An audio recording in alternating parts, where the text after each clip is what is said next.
BPFৰ যৌথ প্ৰগ্ৰাম দেখিবলৈ পালোঁ কি প্ৰগ্ৰাম আছিল আজি প্ৰথম কথাটো হ'ল যে আমাৰ BPFৰ কেন্দ্ৰীয় কমিটিৰ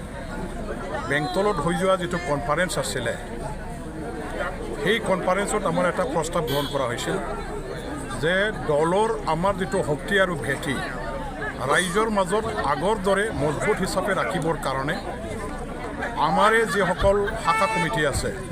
যুৱ কমিটি ওমেন BPF আৰু BSU তেখেতসকলক এটা দায়িত্ব অৰ্পণ কৰা হৈছিলে যে প্ৰতিটো ব্লকত তেখেতসকলে তিনিটা এই আমাৰ গোটৰ পৰা যৌথভাৱে কৰ্মশালা আমাৰ কৰ্মীসকলৰ যিটো এটা কৰ্মী সভা এইটো পাতিব লাগে সেই মৰ্মে তেখেতসকলে আমাৰ 40টা সমষ্টিত আজি যৌথভাৱে ঘূৰি আছে মই জনামতে আজিৰ এই কচগাঁৱৰ প্ৰগ্ৰামটো লৈ পেলাই তেখেতসকলে 7টা ইতিমধ্যে কৰিবলৈ সক্ষম হৈছে কচগাঁও সমষ্টিৰ আমাৰ যুৱ BSU আৰু মহিলা BPF সেই তিনিটা কমিটিৰ আজি যৌথভাৱে কচগাঁও আমাৰ কাৰ্যালয়তে আমাৰ এই কৰ্মী সভাটো আমি পাতিছোঁ চেণ্ট্ৰেল কমিটিৰ তিনিওটা শাখা কমিটিৰ পৰা আমাৰ মহিলা BPFৰ চেণ্ট্ৰেল কমিটিৰ সভানেত্ৰী সুপ্ৰিয়া ৰাণী বাইদেউ আহিলে তেখেতেও বহুখিনি ভালে পৰামৰ্শ আগবঢ়ালে ঠিক তেনেদৰে আমাৰ যুৱ BPFৰ সভাপতি ৰিঞ্জয় বড়ো ডাঙৰীয়াই তেখেতে চেণ্ট্ৰেল কমিটিৰ নিৰ্দেশ আৰু তেখেত চেণ্ট্ৰেল কমিটিয়ে যিখিনি আমাৰ যোৱা কেন্দ্ৰীয় কমিটিৰ অধিৱেশনৰ প্ৰস্তাৱ হিচাপে গ্ৰহণ কৰিছিলোঁ সেইবিলাক আমাৰে কৰ্মীবিলাকৰ আগত গাই দি কৰ্মীসকলৰ মনত এটা নতুনকৈ জোৱাৰ আনিবলৈ সক্ষম হৈছে মনোবল জগাই তুলিছে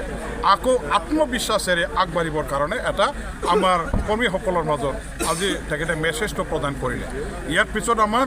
Bodoland ষ্টুডেণ্টছ ইউনিয়ন BPF দলৰ অধীনত যেটা এটা সংগঠন আছে তেখেতসকলে ছাত্ৰ ছাত্ৰীসকলৰ মাজত যেহেতু সক্ৰিয়ভাৱে কাম কৰি আছে ছাত্ৰ ৰাজনীতি তেওঁলোকে কৰি আছে আৰু ছাত্ৰ ছাত্ৰীসকলক ভৱিষ্যতত নিজৰ ৰাজনৈতিক জীৱন গঢ়ি তুলিবৰ কাৰণে তেওঁলোকে আজি আমাৰ Bodoland অঞ্চলত যেহেতু কাম কৰি আছে আৰু তেওঁলোকেও আজি আমাৰ এই কৰ্মসভাত মানে কৰ্মীবিলাকৰ যিটো কৰ্মী সভা তেওঁলোকে নিজৰ সংগঠনৰ যিটো দৃষ্টিভংগী আৰু BPF দলৰ প্ৰতি তেওঁলোকে যিটো আনুগত্য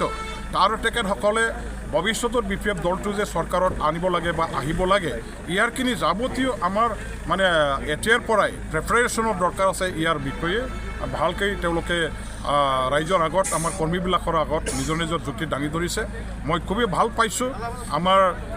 ডিষ্ট্ৰিক্টৰ সভাপতি সবৰাম বসুমতাৰী ডাঙৰীয়াদেৱেও আজি কচগাঁও সমষ্টিটো তেখেতে নিজৰে যেহেতু সমষ্টি হয় তেখেতে কচগাঁৱৰ পৰাই হয় যেহেতু আৰু এই সমষ্টিত এতিয়া BPF দলে যিকোনো প্ৰকাৰে আগন্তুক BTC ইলেকশ্যনত জিকি পেলাই ইয়াত আমাৰ ৰাইজৰ হৈ কাম কৰিবৰ কাৰণে এটা ক্ষমতা হাতত লৈ আগবাঢ়িব লাগিব ইয়াৰ কাৰণে প্ৰতিজনকে তেখেতে মানে নিষ্ঠা সহকাৰে কাম কৰিবৰ কাৰণে আহ্বান কৰিছে আজি আমাৰ কচগাঁও ব্লক যুৱ BPF ওমেন BPF BSUৰ নেতৃত্বত যেনেকুৱা ধৰণৰ তেওঁলোকৰ মানে অধীনত কাম কৰা ছাত্ৰ ছাত্ৰীসকলৰ পৰা আৰম্ভ কৰি BPF দলৰ যুৱসকল মহিলাসকল আৰু BSUৰ কৰ্মীসকলে সদস্যসকলে যেনেকুৱা ধৰণৰ ওলাই আহি পেলাই অংশগ্ৰহণ কৰিলে আজি মই ক'ব খোজোঁ যে আমাৰ যিটো উদ্দেশ্য সেইটো পূৰণ হ'ল যিটো শক্তি ভেটি আমি পুনৰুদ্ধাৰ কৰিবৰ কাৰণে এটা অভিযানত নামিছোঁ সেই অভিযান আজি 100% সফল হৈছে আমি ভাবোঁ যে অকল কচগাঁও নহয় কচগাঁৱৰ দৰে আমাৰ গোসাইগাঁও জিলাৰ প্ৰতিটো ব্লক কমিটিবিলাকত আজি প্ৰগ্ৰামবিলাক সুন্দৰকৈ চলি আছে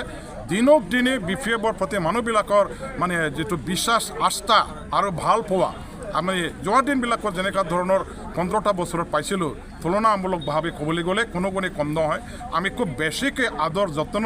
ৰাইজৰ পৰা পাইছোঁ আৰু আগন্তুক মানে BTC ইলেকশ্যনৰ BPF দলটোকে জিকাই দি BTC অঞ্চলত হাগ্ৰামা মহিলাৰী ডাঙৰীয়াৰ নেতৃত্বত শক্তিশালী এটা চৰকাৰ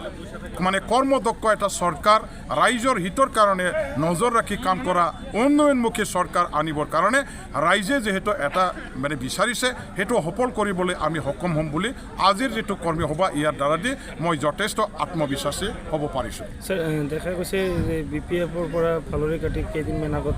খাম্পা বৰগাড়ী গুচি গ'ল বা চন্দন ব্ৰহ্মাও গৈছিল এই ক্ষেত্ৰত BPF দলৰ কিবা ক্ষতি হ'ব নেকি BPF দলৰ আজি কাম্পা বৰগাড়ী ডাঙৰীয়া গৈছে চন্দন ব্ৰহ্ম গৈছে ইয়াত একেবাৰে ক্ষতি নহয় বুলি মই ক'ব নোখোজোঁ কাৰণ দলৰ পৰা এজন দুজন মানুহ ওলাই গ'লেও সেইটো ক্ষতি বুলি আমি স্বীকাৰ কৰিব লাগিব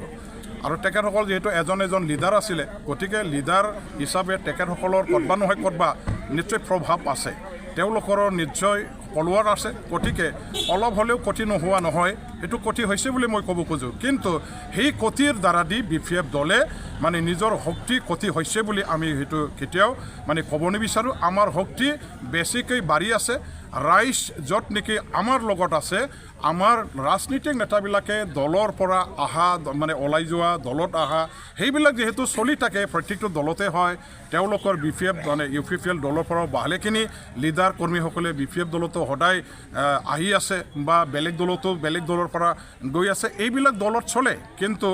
ৰাইজ যেহেতু য'ত ঠিকই আছে ৰাইজ য'ত নেকি BPFক বিচাৰিছে গতিকে ৰাইজক লৈয়ে আমি আমাৰ শক্তিটো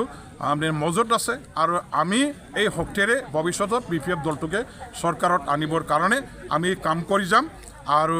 ৰাইজে আমাক চৰকাৰত আনিব অকল লিডাৰে চৰকাৰত আনিব নোৱাৰে দুই এজন গৈছে তেওঁলোকে যোৱাৰ কাৰণে চৰকাৰত আহিব নোৱাৰে তেনেকুৱা মানে যুক্তিযুক্ততা নাই ৰাইজৰ লগত আমি আছোঁ ৰাইজ আমাৰ লগত আছে গতিকে ৰাইজে ৰজা ৰাইজে শক্তি আৰু ৰাইজৰ শক্তিৰে আমি চৰকাৰ বনাম